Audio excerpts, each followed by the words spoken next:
राजस्थान, अनूठी कल्पनाओं का वो झरोखा जिसमें है अनेक रूप और अनगिनत मनोरम प्रतिबिंब। भव्य किलों और इतिहास की गलियों तक ले जाते महलों का राजस्थान, वैभवशाली हवेलियों और खूबसूरत ढाणियों का राजस्थान, जीवनदायी जलाशयों, झीलों और बांधों का राजस्थान, दिलकश पहाड़ों और पुकारती पहाड़ियों का राजस्थान, समृद्ध लोक संगीत और सम्मोहक नृत्यों का राजस्थान, चटपटे पकवान और सुस्वाद व्यंजनों का राजस्थान, पवित्र अध्यात्म और गहरी आस्था का राजस्थान, दमकती रेत और आकार बदलते टीलों का राजस्थान, सिहरते रोमांच और छलछलाते उत्साह का राजस्थान, फड़कते पराक्रम और अटूट शौर्य का राजस्थान, घने वनों और नायाब वन्य जीवों का राजस्थान, सटीक वास्तुकला और बारीक रूपरेखाओं का राजस्थान, अभ्यस्त बुनकरों, सधे कारीगरों और प्रयोगशील हस्तशिल्पियों का राजस्थान, आकर्षक वेशभूषाओं और लुभावने परिधानों का राजस्थान, चटख रंगों और जीवंत चित्रों का राजस्थान, अनमोल धरोहरों और साझा परंपराओं का राजस्थान, और इन सब से मिलकर बना है हमारा राजस्थान, सबका Rajasthan. Incredible India. Hi everyone. Cheerfulness is what greases the axles of the world. You know what? Happy people are more successful. Be happy. Today is 29th of June 2023. Let us have a quick discussion of all these important topics. See. Get going, get good, get smart. Keep your head up and move forward. We have just got to keep going. More work, more action, more results. Study full throttle. This is Telegram quiz. Every day in morning we are having 5 such multiple choice questions. Join. This is vocabulary.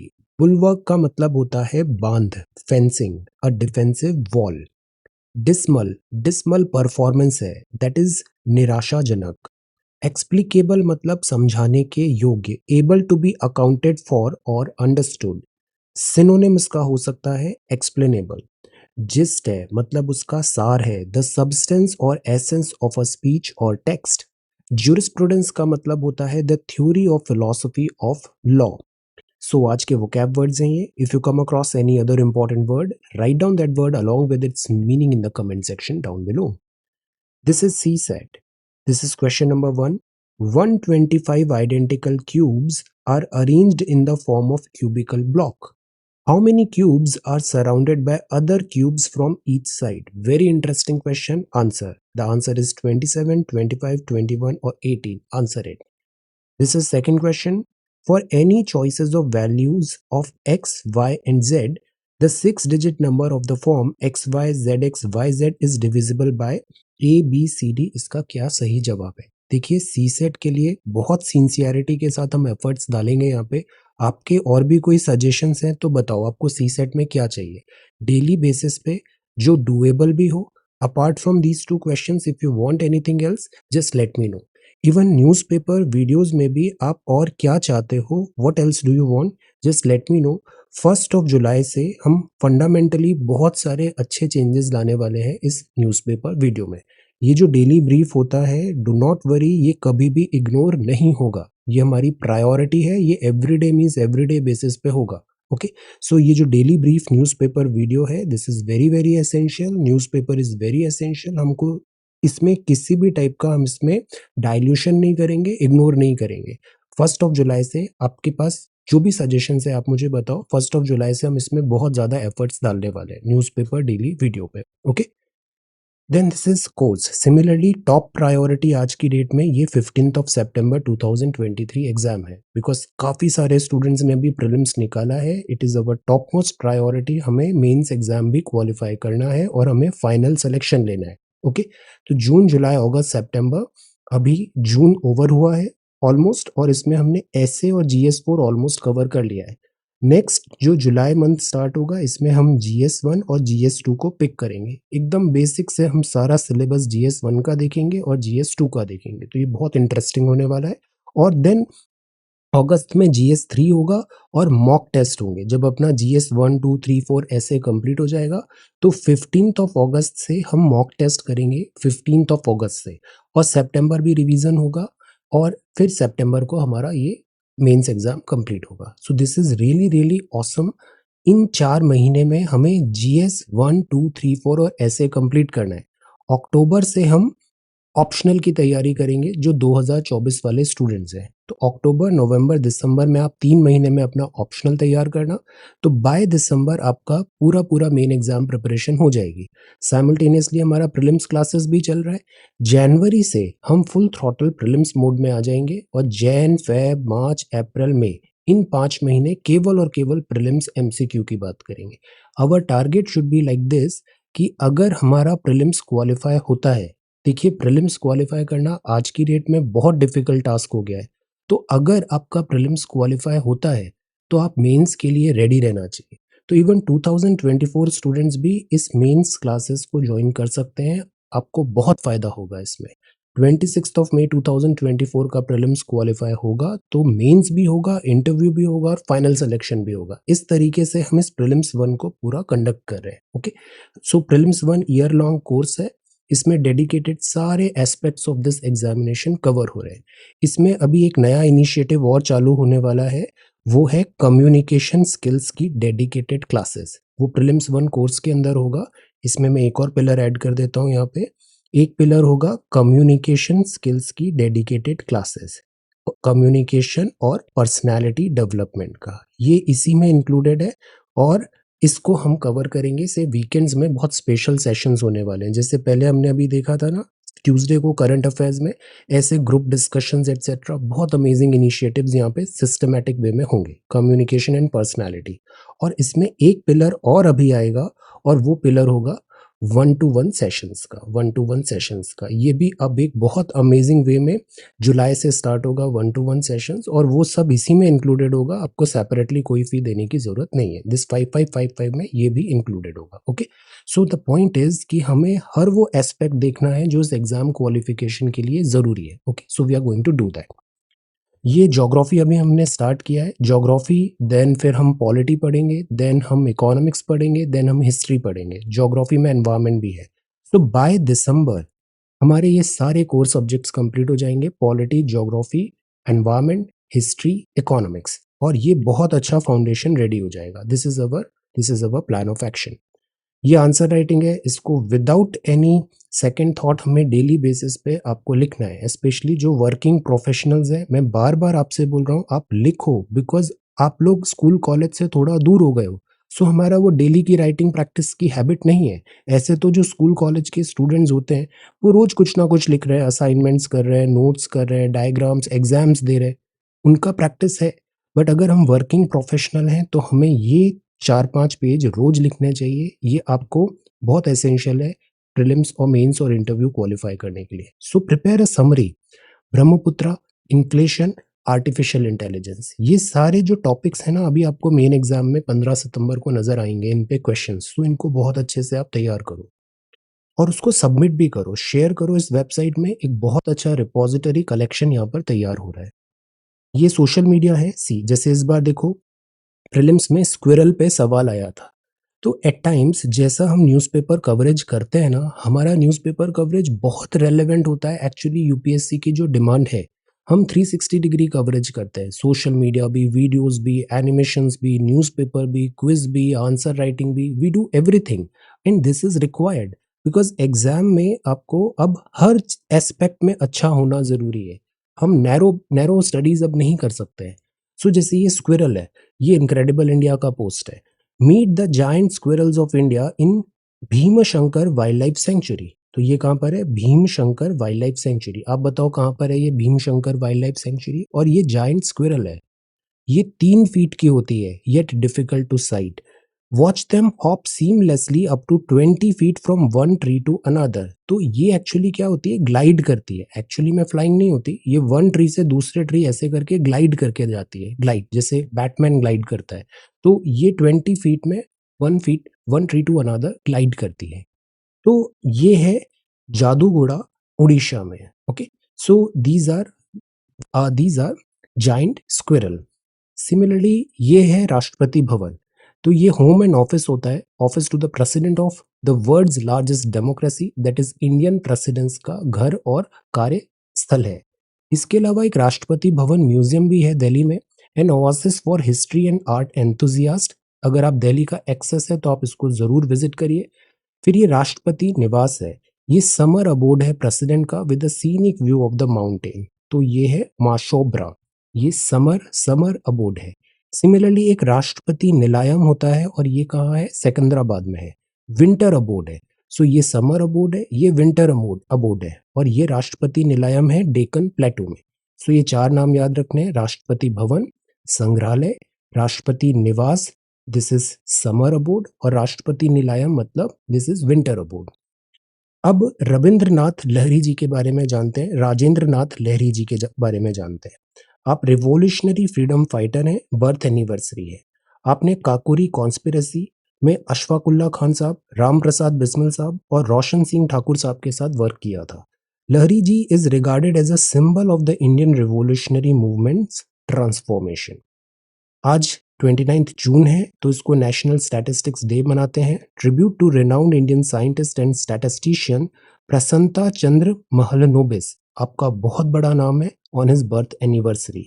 Validity, reliability, credibility, accuracy और फिर मिलती है success. Okay, सो ये तो हो गया social media update. अब हम आते हैं द हिंदू न्यूज़पेपर में। फर्स्ट जो न्यूज़ है वो है bio fertilizer scheme gets central government's green light. तो cabinet committee on economic affairs CCEA ने अप्रूव कर दिया है पीएम प्रणाम। पीएम प्रणाम क्या है, prime minister programme for restoration awareness generation nourishment amelioration of mother earth. So what is this, PM Pranam. Approval किसने दिया है, cabinet committee on economic affairs ने। पीएम प्रणाम है PM programme for restoration awareness generation nourishment and amelioration of mother earth.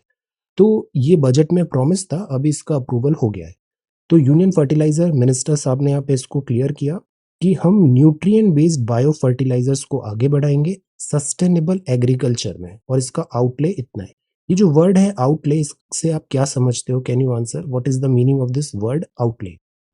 तो इसमें ये बताया है कि saving the soil and promoting sustainable balanced use of fertilizer और पार्टिसिपेशन ऑफ स्टेट गवर्नमेंट इसमें जरूरी होगा। So what is this, PM Pranam prime minister programme for restoration awareness generation nourishment and amelioration of mother earth. ये है surge in food prices shows inflation far from tamed.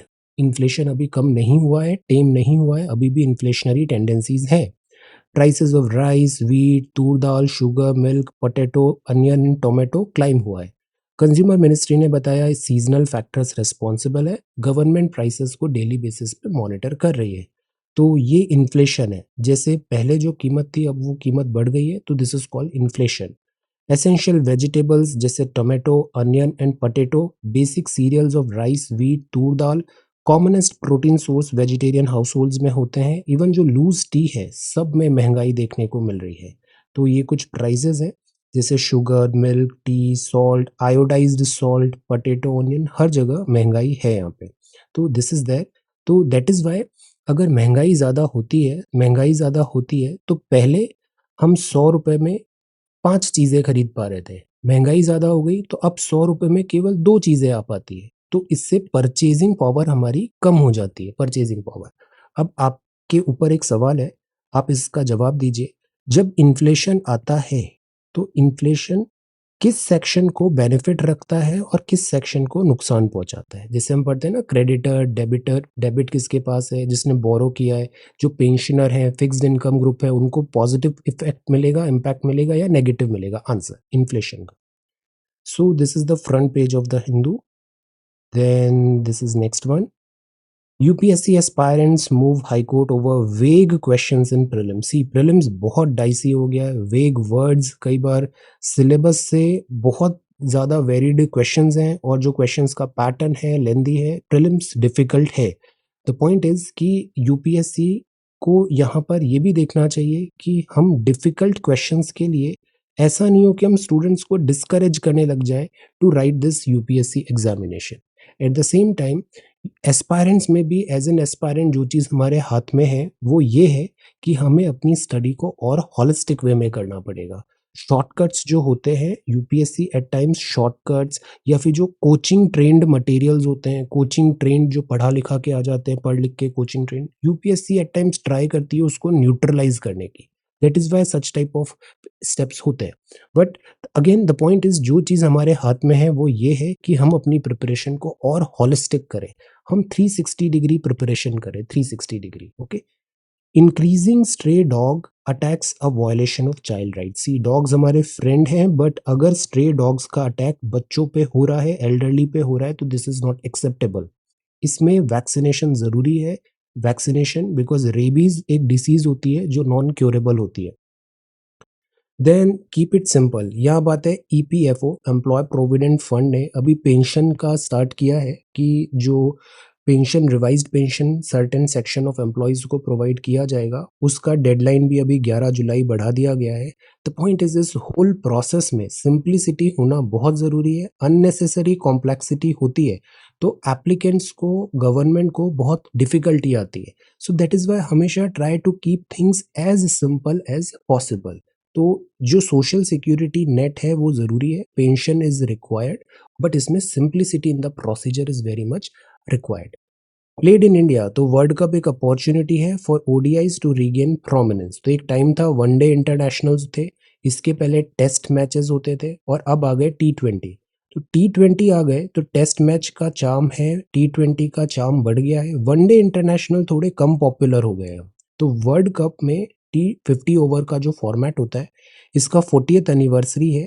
Let us C, India में अभी ये होने वाला है। 1983 का world cup हमने जीता था, इससे पहले हमने चैंपियनशिप 87, 96, 2011 में कंडक्ट कराया था। 2023 का अभी सेशन इंडिया में होगा। ओके, तो लेट अस सी, इंडिया में सारे मैचेस हैं यहाँ पे और this is again an opportunity. ऐसे इवेंट्स होते हैं तो हमें इंटरनेशनल रिकॉग्निशन मिलता है, स्पोर्ट्स को बढ़ावा मिलता है, इंफ्रास्ट्रक्चर में भी हेल्प मिलती है, इकोनॉमी को भी हेल्प मिलता है, तो this is nice. Manifestly arbitrary, clearly unconstitutional, इसमें थोड़े पॉलिटिकल पॉइंट्स भी हैं जिसको हम इग्नोर करेंगे। हम यहाँ फोकस करेंगे government of national capital territory of Delhi. इसका जो एनसीटी होता है, देखिए एक है एनसीटी, इसमें 70 विधानसभा सीट्स हैं, 70 विधानसभा सीट्स हैं जिसमें चुनाव होता है और दिल्ली की गवर्नमेंट बनती है। एक होता है एनसीआर, तो ये एक लूज रीजन है जिसमें राजस्थान के जिले हैं, दिल्ली तो है ही, इधर हरियाणा के जिले आ जाते हैं और उत्तर प्रदेश के जिले भी आ जाते हैं। तो ये एनसीआर है, नेशनल कैपिटल रीजन, और एनसीटी मतलब proper Delhi, proper Delhi, national capital territory. तो 1991 में दिल्ली को यूनियन टेरिटरी तो है, बट साथ ही साथ वहाँ पर एक विधानसभा का भी प्रोविजन दिया गया, वहाँ चुनाव होंगे और बाकायदा वहाँ पे सरकार इलेक्ट होगी, मुख्यमंत्री बनेंगे, उसकी विधानसभा होगी, दिल्ली में एक हाई कोर्ट भी है।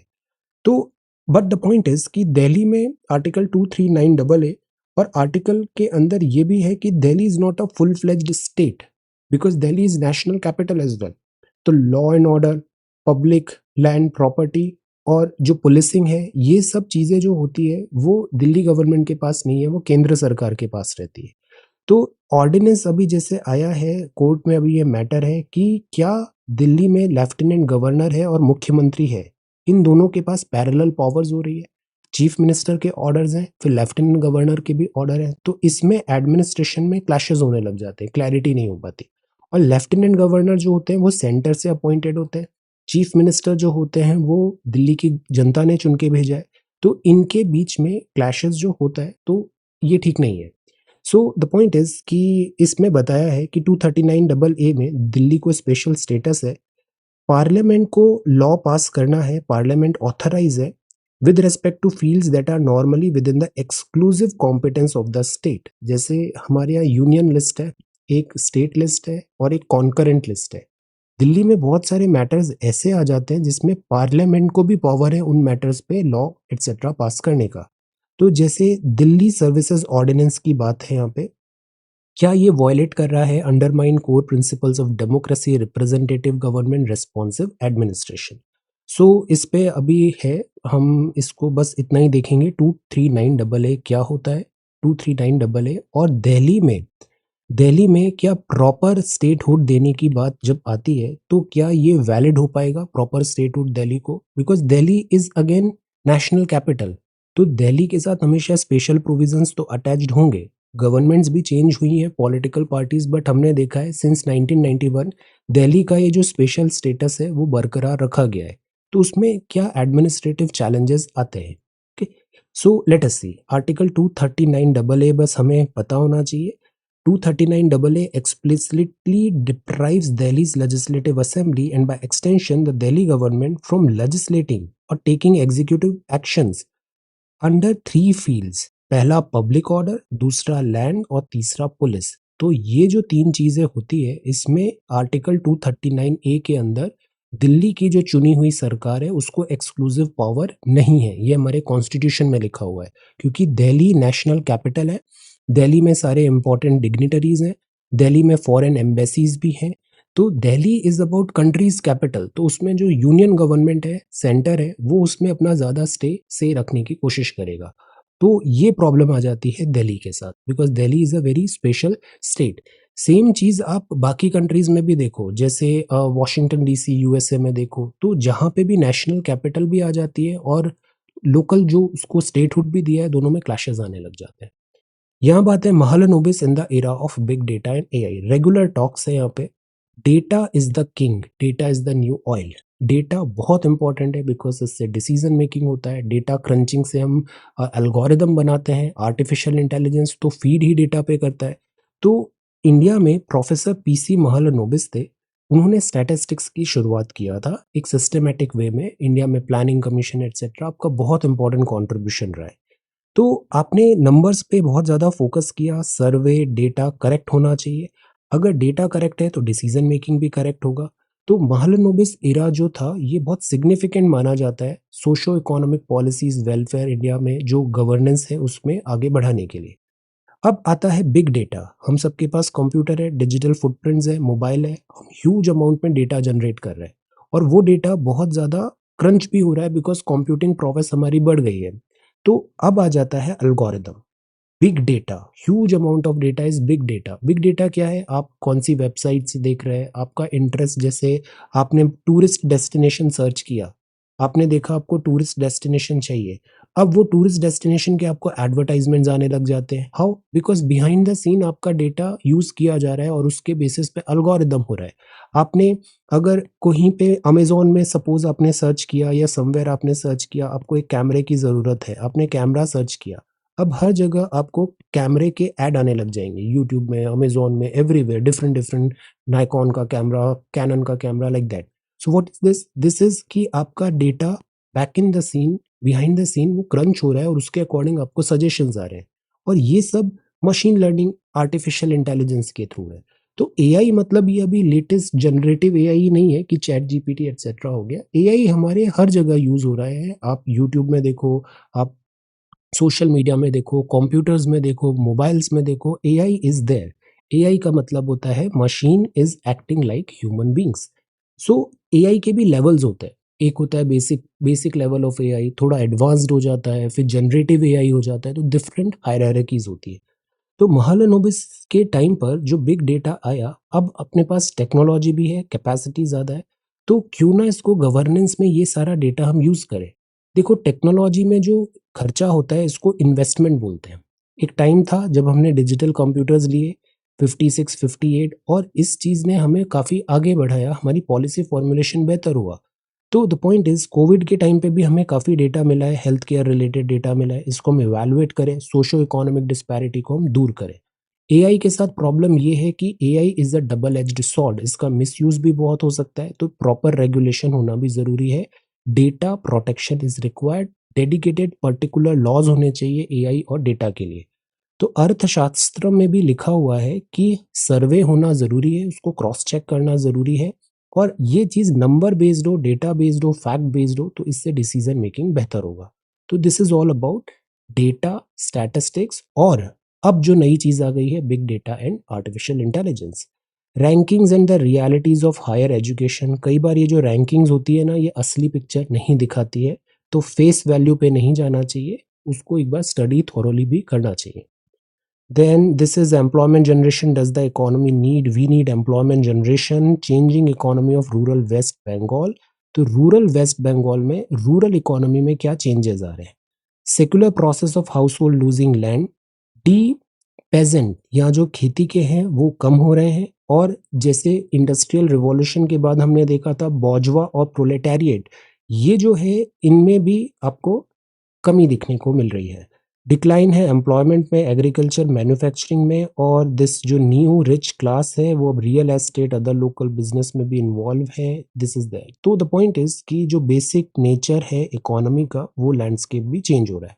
अब इकोनॉमी का जैसे नेचर क्या हो सकता है? एग्रीकल्चर, तो देखो एग्रीकल्चर में कमी आई, माइनिंग में और कमी आई, मैन्युफैक्चरिंग में भी कमी है, यूटिलिटीज, कंस्ट्रक्शन एक्टिविटीज बढ़ी है, देन सर्विसेज बढ़ा है। तो दिस इज दैट। तो इकोनॉमी में this is not extra ordinary, ऐसा बड़ा नॉर्मल है, चेंज होता है इकोनॉमी में। जब 1991 लिबरलाइजेशन, प्राइवेटाइजेशन, ग्लोबलाइजेशन हुआ था, तो सर्विस सेक्टर बढ़ा था, बट मैन्युफैक्चरिंग और एग्रीकल्चर सेक्टर कम हो गया था।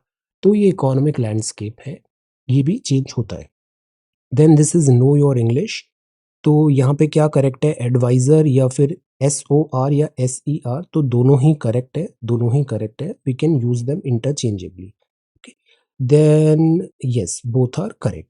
देन इसके बाद what within consequences of considering of, हम बोलते हैं ऐसा है तो what with, like this we say, what with office work and difficulties at home, I couldn't prepare well for the examination. So we can say in consequences of, या फिर considering that कि घर में डिफिकल्टी है इसलिए, office में difficulty है इसलिए पढ़ाई अच्छे से नहीं हो पाई। एक होता है असैसिनेशन और एक मर्डर होता है। असैसिनेशन का मतलब killing of a human being by violent means, usually prominent जो पॉलिटिकल या मोटिव्स होते हैं इसमें।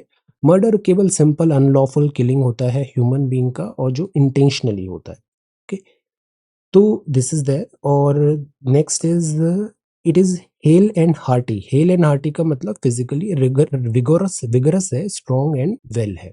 Hello, hale means healthy and robust, hearty मतलब एंथुजियास्टिक। तो as a student, as an aspirant, आपको कैसा रहना है? आपको हेल एंड हार्टी रहना है। Okay, then I met the old couple last week, they are hale and hearty. When he was defeated in the elections, he went back to lawyering, lawyering. Okay, तो American English में कई जगह ये अभी भी recorded है, मतलब it is being a lawyer. आप बता सकते हो लॉयर और एडवोकेट में क्या डिफरेंस होता है? लॉयर, एडवोकेट और बैरिस्टर में क्या डिफरेंस होता है? इनटू जो होता है ये, like into is used to indicate the number to be divided by another number. जैसे 20 into 100 is 5, 20 into 100 is 5। Okay, तो 5 times into 10 is 2। This is English. Okay, तो ये इंग्लिश है। ब्रिटिश इंग्लिश और अमेरिकन इंग्लिश में थोड़ा difference आ जाता है। दिस इज गाइल, इसका मतलब है श्रूडनेस है, demonstrated by being skilled in deception, craftiness है, जैसे fox. Okay, so this is English. Prime Minister's visit to US was the most productive ever. Jaishankar साहब ने बताया this was really good visit. इसमें बहुत सारे जो इनिशिएटिव्स हुए हैं, जैसे IC, दिस क्रिटिकल जो इमर्जिंग टेक्नोलॉजी है उन पर, या फिर टेक्नोलॉजी ट्रांसफर, जेट इंजन्स, जो ऑप्टिक्स हैं वो भी काफ़ी अच्छे दिखे हैं यहाँ पे। सो ये जो विजिट है इंडिया एंड USA का, oldest democracy and biggest democracy, यहाँ सिक्योरिटी, स्टेबिलिटी और वर्ल्ड ऑर्डर में इट इज एसेंशियल कि India and America are going to come closer. Then this is next page, and यहाँ पर days after this black Saturday, Russia, then Nepal, Canada में H1B visa, and then Indian economy resilient है despite global risk. This is absolutely true. Stress पे भी हमने अच्छा perform किया है, बैलेंस शीट भी ठीक है। एक्चुअली हमारा डोमेस्टिक मार्केट जो है ये बहुत बड़ा एक कुशन रहता है, तो वर्ल्ड की जो हेडविंड्स होती हैं, इकोनॉमिक हेडविंड्स, उससे हम सेफगार्ड कर लेते हैं अपनी इकोनॉमी को। FII नैरोवर कैड हेल्प, तो सेंसेक्स 63,000 पे पहुंच चुका है। India defers 20% tax plan on foreign spend, and then sugar mills है, जर्मनी, इंडिया कैपेसिटी। अब हम नेक्स्ट देखते हैं स्पोर्ट्स, और this is This is Euclid set to launch next week in quest for dark energy. So this is today's newspaper. अब हम देखते हैं आंसर सबमिशंस. सो 25 जून 2023 के 3 नोट्स हमें बनाने. ये बहुत सिंपल स्ट्रेट फॉरवर्ड एक्सरसाइज है. Everyone just do it. You are going to thank me later. ये इतना अच्छा कंपाइलेशन आपके पास तैयार हो जाएगा ना. 3 हम रोज कर रहे हैं. 130 डेज में 100 कंपाइलेशंस आपके पास रेडी हो जाएंगे और ये एग्जाम टाइम पे आपको बहुत यूजफुल होंगे. मराठा एम्पायर, हिमालयाज और अरेबियन सी. आपको बस इसमें एक बहुत अच्छा सा कंसाइज नोट बनाना है. इससे रिलेटेड सारी बातें हैं, आप उसको एक जगह पे नोट कर लो. ये आपके शॉर्ट नोट्स भी तैयार हो रहे हैं. इसमें एडिशनल कोई बात बाद में लिखना है तो उसको ऐड भी कर लेना. एग्जाम टाइम पे इसको रिवाइज करना. आप बहुत कॉन्फिडेंस में रहोगे और स्पेशली जो राइटिंग मेंस एग्जाम है वो आपका बहुत अच्छा जाएगा. सो जैसे मराठा, दीपेश ने देखो कितना अच्छे से बताया. सॉर्टेड बाय ओल्डेस्ट करते हैं.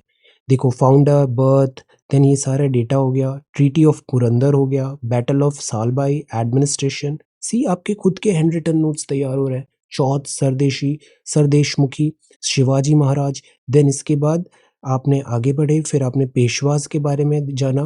Then very good, later Peshwa. तो आपको बहुत एक अच्छा सा तैयार हो गया. तो ये जो मराठा एम्पायर है, this is very very important. Chhatrapati Shivaji Maharaj का जो रूल है, जो इम्पैक्ट हुआ है सोसाइटी में, एडमिनिस्ट्रेशन में, इंडिया पे, वो काफी सिग्निफिकेंट दौर है. नंदिनी सी, आपने बहुत अच्छे से, अब देखो मैप बनाया. This is something good. Map बनाया, मैप बनाते ही चीजें और बेहतर हो गई. देखो प्रेजेंटेशन भी कितना अच्छा है. स्प्रेड बताया आपने यहाँ पे, फिर सारा डेटा यहाँ पे बताया. गुड. 1 2 3 4 करें. एडमिनिस्ट्रेशन. सी आपके नोट्स तैयार हो गए, टॉपिक भी तैयार हो गया. This is a wonderful exercise. Everybody should prepare these notes. Okay.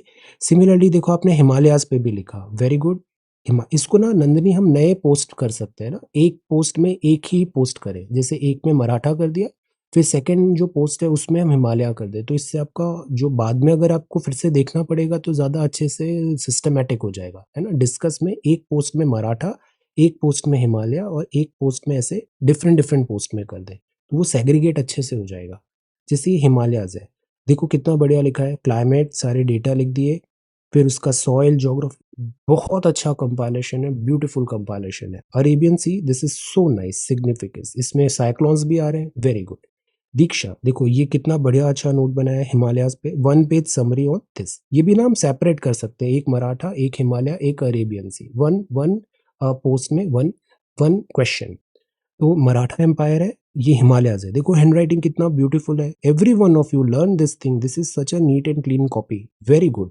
और सारा डेटा कंपाइल हो गया 2 पेज में. एग्जाम स्पेसिफिक नोट्स तैयार हो गए. Maratha empire, this is again so beautiful. बस एग्जाम टाइम पे इसे हमें जल्दी से याद करना है. ये सारा अरेबियन सी हो गया. आपके बहुत अच्छे नोट्स तैयार हो गए. फैंटास्टिक. जैसे दीपेश ने देखो हर अलग अलग पोस्ट किया है. ये हिमालयाज है. गुड. आपने देखो ये this is such a good style. एक शॉर्ट नोट हो गए. अब बस आप इसको क्या देखो पीक्स भी लिख दिया. This is so beautiful Deepesh. Very very nice. This is how ये नोट्स तैयार होने चाहिए. अरेबियन सी भी आपने बना दिया. एक्सेलेंट.